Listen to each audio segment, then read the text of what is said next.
So this woman you see behind me has always had a very unique way of telling her stories. What? Hi, how are you? And as you can hear from me, actually you can hear from her right now, she always has that unique sound that has stamps right on her. Wonderful, weird, and always kind of has a bit of emotion in it, but you can always tell, yep, that's Janet. Is that the intro? Yes. What? Okay, might I introduce one of our most unique shows here at Kick Butt Coffee, Spoken and Heard, Miss Janet Kuypers. With Brian LaMont.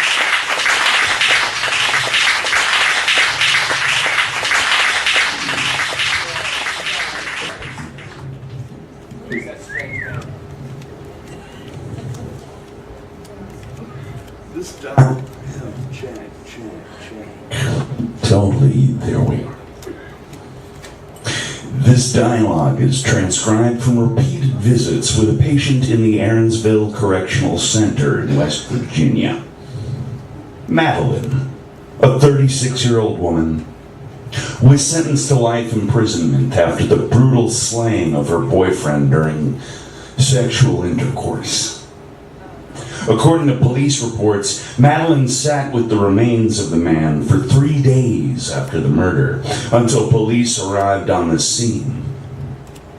They found her in the same room as the body, still coated with blood and malnourished. 3 doctors studied her behavior for a total period of 8 months. And the unanimous conclusion they reached was that Madeline was not of sound mind when she committed the act, which also involved an ice pick, an oak board from the back of a chair, and eventually a chef's knife. Furthermore, she continued to show signs of both paranoia and delusions of grandeur long after the murder, swaying back and forth between the two, much like manic depression. For 3.5 years, Madeline has stayed at the Aaronsville Correctional Center. And she has shown no signs of behavioral improvement. She stays in a room by herself, usually playing solitaire on her bed. She talks to herself regularly and out loud, usually in a slight southern accent, although not in a very loud tone, according to surveillance videotape. Her family abandoned her after the murder. Occasionally she requests newspapers to read, but she is denied them. She never receives visitors until these sessions.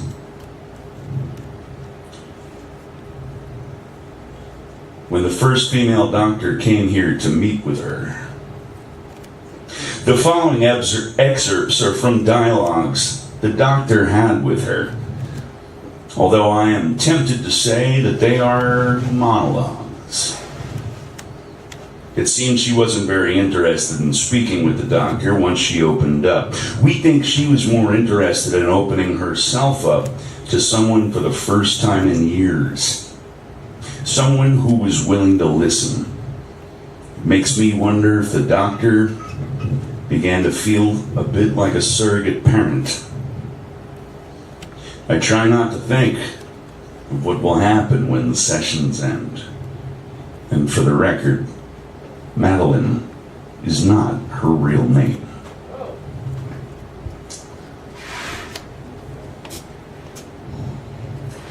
I know they're watching me. See, they got these stupid cameras everywhere. There's one right up high over there where the old light bulb used to be. And then there's one down over here where the air vent is. And they've even got one that's like over where the old window used to be out there. I think they've got one behind the mirror, too. And, I mean, I guess it's not so bad. It's not like I could be doing anything in here. But they're watching me when I'm getting dressed. I mean, they're watching me when I'm naked. You know, it's like a doodle person.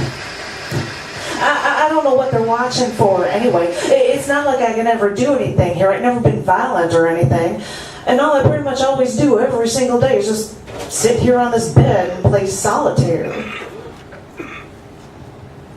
Solitaire is real relaxing, you know. And I think it helps your brain, too.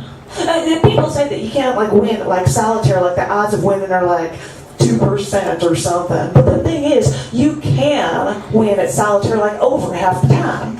Like, I've been sitting here playing, and in the last 4 rounds I played, I had won twice. And now that's not like saying, oh, go praise me or nothing because I won 4 rounds of solitaire. But I'm just making a point that as long as you know what you're doing and you actually think about it, you can win. The odds are better. I think people just forget to watch the cards. I mean, half the time, the reason why you don't win is you forget something that is just so incredibly obvious. Like, if you're playing and you're looking for one card to come up in your hands and just keep pulling it over, well, the whole time you don't realize that the card is actually sitting there right on another pile, just waiting to be pulled over and moved. People just forget to pay attention. I mean, people gotta pay attention. You know, I'd like to see the news. I think I'd like to know, like, what other people are doing, if they've done any other weird acts or anything. Anything like mine? Has anybody else lost it like me? Oh, and that's the thing. I am sure, oh my God, I got a card.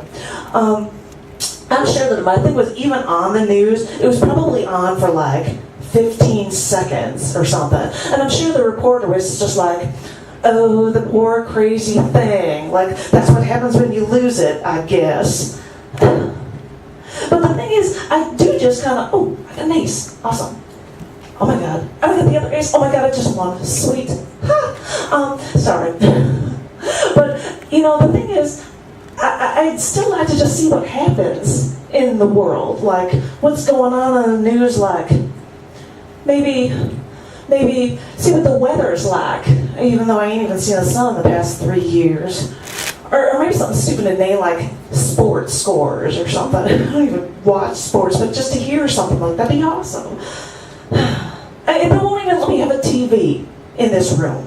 I mean, what do they think I'm gonna do? Like, hot wire it or something, and I'm gonna electrocute the whole damn building with a stupid television set? They'll let me have a lamp. Like, it can't hurt somebody with this, but no television. They won't even let me have a newspaper. What am I supposed to do? What could I possibly do with a newspaper? Like, what? Set it on fire or something? Set the building on fire or something? If I had matches, maybe. But it's like this. I ain't never been violent the entire time I've been in here. Nobody has ever had to deal with me. I have been good. I haven't laid a hand on a single guard, even though those guards have tried to lay their hands on me like a gazillion times. And I didn't even say boo about it or nothing, and this is what I get. I don't even get a television or a newspaper. You know, I don't really have a southern accent. Wait. You know, I don't really have a southern accent. See, don't I sound sort of normal with my normal voice? I kind of picked up this southern accent so I could try to sound crazy. Because, you see, I'm not really crazy. I just know the kind of shit that they do to you if they put you in prison. I mean, I'd had the shit kicked out of me before I knew it. I would have been sodomized the first day I was there. So, fine. I was born in New York. I was raised in Ohio. But fine. Putting on an accent, if it's going to make me avoid prison, well then fine. I can do that with no problem at all. You know, I've been doing it for so long that I think that I can just kind of slide into it and I don't even think about it anymore. Well, anyway, I do it because here it's kind of nice. I mean, people don't deal with me and I don't have to talk to people so very often. And all the crazy people here think I'm some sort of tough bitch because I mutilated a guy who was raping me. Oh wait, they didn't tell you that part, did they? Well, those stupid lawyers of mine thought that since I wasn't a virgin, I must have been wanting it, and I must have been having sex with him. And he wasn't even my boyfriend. He was just some guy that I would hang out with like every couple of weeks or something. I'd never even slept with him before. What a fucked up place. You see, I gotta think of it this way. I really had no choice but to do what I did. I mean, in a way, it was self-defense and all. Because I didn't want that piece of shit feeling like he could do that to me. I mean, what makes him think that this man could just do something like this to me? Like treat me like I'm some sort of butcher shop piece of meat or whatever that can be bought or sold or abused or whatever. Well, anyway, I know part of it was self-defense and all, but another part of me knows that I just kind of flipped. But that's because of like shit that's happened in my past. Now I ain't never come from any rich family like you. I've never even come from a family with a dad. And when you've got a mom, bring boyfriend after boyfriend in, and they're either hitting you or touching you or whatever all the time, you know that it's going to mess you up. And yeah, I know that people use that my parents beat me line so much that it's beginning to really like not seem believable or whatever. But if you spend your entire life suppressing something like that, you know that after a while it's just going to come out and it's going to sort of punch you in the face, or it's going to make you go crazy, even if it's just for a little while. Society's kind of weird, you know. It's like they teach you to do things that aren't normal, that don't feel right down deep in your bones. But you have to do them anyway because someone somewhere decided that this would be normal. Everybody else always suppresses stuff, and so that tells you that you're supposed to suppress it too, right? Because everybody in the world thinks if we just suppress it all, everything will all just go away. You know, all that bad stuff, just don't think about it, and it will all go away. Well, maybe it does, unless somebody like me just goes crazy and snaps. And then they could say, oh, well, this person is crazy, and therefore it's unexplainable, and they can just chuck it away, and they can put me away, and they can just say, oh, we don't have to deal with it anymore, and they can keep on repressing stuff. It's like emotion. People are taught to hide their emotions. Men are taught to not cry. Women are taught to be emotional, and men are taught to think that it's crazy. Like, think of like if something really shitty happens to somebody. Like a guy loses his job or something, and he talks to a friend of his, and he's all depressed, and he breaks down and starts crying about it, because, you know, like, you don't have a job anymore. If you've got a car, you've got to make car payments for it, or you've got to pay for your apartment for the next month, or you don't even know if you're going to be able to, like, pay for food for the next week, so you just kind of, like, break down, you know? And if he just starts crying to his friend, well, the guy is just like, hey, man, you don't have to worry about it. Like, they don't see what a big deal it is. Now this guy's freaking out like this. And so they just kind of, like, rip on him a bit for it, so the guy just feels like he's got to bottle it all back up again. I think people are like Pepsi bottles. Oh, my God. Do you remember the taste of drinking Pepsi out of those glass bottles? It was like, it just felt so freaking awesome. It's like your lips just fit around that glass better or something. You just swig down that soda so much easier. Oh, it's the best. I wonder why people don't use them so much anymore. Well, anyway, I think that people are like Pepsi bottles because they've got all this potential for all this energy, but the world is always just like shaking them up all the time, right? And every once in a while, somebody loses it. And when they do, their top goes off. And all this achy Pepsi stuff starts spraying all over the place. And all the other Pepsi bottles want to run and hide from it, right? They don't want that stuff around. And then the poor guy's not got no Pepsi left. And what do you do when you got no Pepsi left? Or maybe you do lose it, but you still have some of your Pepsi left, right?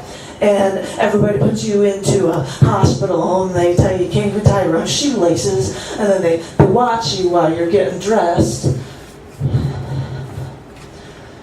Can't someone turn the cameras off?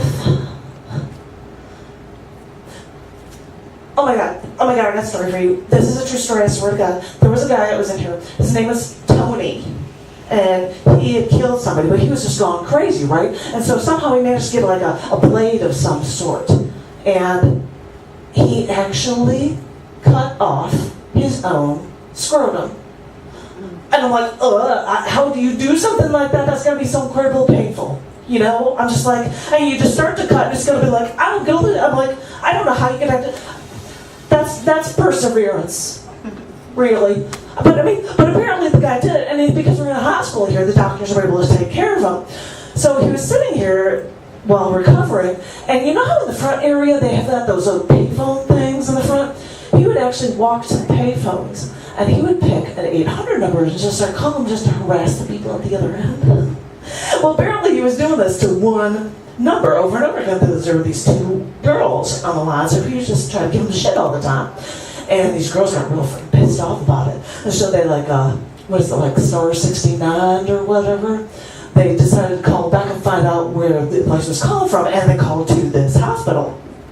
And I don't know if it was the doctor or reception or whatever who answered, and they were saying somebody was calling me and blah, blah, blah, and they said, oh, well, that's this Tony guy that's always using the phone. So he's a crazy guy, and he cut his balls off. But I'm thinking, wait a minute, I thought there was like doctor-patient privilege or something, like you should be saying shit like that to people. But I guess we're just like crazy people and killers, and like we don't have rights, we don't matter or nothing or something, I don't know. But apparently, so these ladies called and they explained that Tony was this guy here and he had no balls. Well, Tony actually got on the phone because you could just call this 800 number, so he called this number again. And he was going to start giving them shit and being rude and all that, whatever. And they just laughed at him and they said, ha ha ha, we know who you are. You're a crazy man, you've got no balls, so go the fuck away. And he was totally freaked when they said this to him. And he hung up the phone and he never called back again. True story, I swear to God. Swear to God, it's a true story. But then again, I'm sure Tony was just like, how did they know? What just happened? And they had to be totally freaked about it, you know? Did you know that I write? I figured if they're not going to be giving me any newspapers or anything, maybe I could, write things down on pieces of paper and read it to myself over and over again. I tried writing poetry, but I'm not too good at it. So I thought I'd try to write a story about, shit that's happened with me. You know what I'm talking about. I just figured if there could be men in prison making tons of money, millions of dollars with bestsellers, then I can't die. I mean, I know my story is better than half the shit that's out there. And I am pretty effing positive that half of the women out there probably wanted to do the same thing I did. But they had this little part of them at the same time that told them that they have to keep it all inside and suppress it all because this isn't right. And then they have to keep it all bottled up. Wait a minute. Now that I think about it, what would I do with a ton of money anyway? It's not like I'm getting out of here or nothing. And who'd want to read it anyway? I mean, if they just think I'm some sort of crazy person, it doesn't matter or nothing. Sometimes I get so depressed. It's like I'm never going to get out of here. I think I wanted to have kids one day. I guess it's not so bad being here where I don't see kids all the time, but still. For the longest time, they kept bringing doctors in here, one after another, to try to talk to me to get me to open up. And you know what they did? They brought men doctors, one after another, and they wondered why the hell I didn't want to talk to them. God, amazing people who don't think. I mean, really, come on. I guess it's hard being in here and all. I was going to go back to school. I got my GT, so I graduated high school. So I was planning on going to the community college. It was going to be different. Sometimes, I wonder why things had to happen this way, like why I had to snap. But I guess it really couldn't have gone any other way. It's hard. I have to find stuff to do. Otherwise, I would just want to sleep all day and all night. And I suppose I could, but then what would become of me? At least if I read a book about my life or about this whole stupid world or something, then maybe everyone would at least understand. It wasn't really my fault. I mean, I think we women have enough to deal with in our normal lives. Like, we're supposed to have a job, we make money, we come home if we deal with a boyfriend, we've got to cook for them, and guess what? If we're the ones that's going to have kids, we're going to have to deal with all the hormonal shit for them, and then guess what? We're working and taking care of the house, and we've got to take care of the kids too. And what is God doing? Probably making more goddamn money than the women, because I've seen it all across the board. And what, half of them are probably rapists anyway, so... I mean, we women have enough shit to deal with normally in our everyday lives. And then they throw this sexism crap on us, and they expect us to just, bottle it up and just be fine about it all. I don't know. Maybe this guy was just a straw that broke the camel's back. Maybe he was just some rapist. Maybe he was just a man who thought he could do whatever he wanted to his girl because he was the man and I was just a girl and some bimbo or something, some chick that didn't matter or whatever. But shit, it does matter. At least to me it does. I know I got a lot of healing to do, but I haven't really thought about doing it. I mean, what if I got to heal for it anyway? So that I can go to prison, and then I can watch my back all the time where the guards are going to be attacking me and shit. I don't know. I don't know if I can handle that anymore, but I think I just lost. Oh well, what are you going to do? But at least here, people watch my back for me. Because I think everybody here thinks that anything and everything in the world could go wrong, even in my own mind, especially to myself. So they're so overprotective of me that they think anything could harm me, anything could go wrong, even if it goes wrong in my own mind.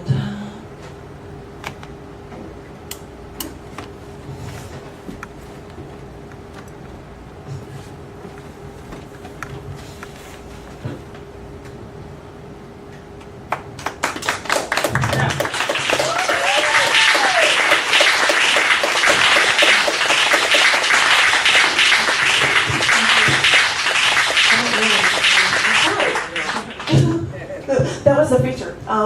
Thank you. And I did have copies of the chapbook. I did a lot of ad-libbing on it as well, but I had extra copies. I think Hot Tamale had some of them. And got some over here. And they're for you guys. I'd like to pass them out for you guys. They're online with it as well. And yeah, I ad-libbed a lot. But thank you very much. Thank you. Woo!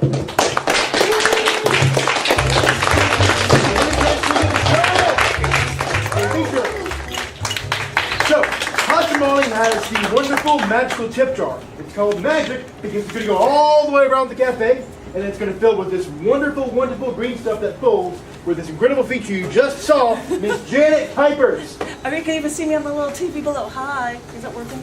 Yes. Yay. One over here. Hi.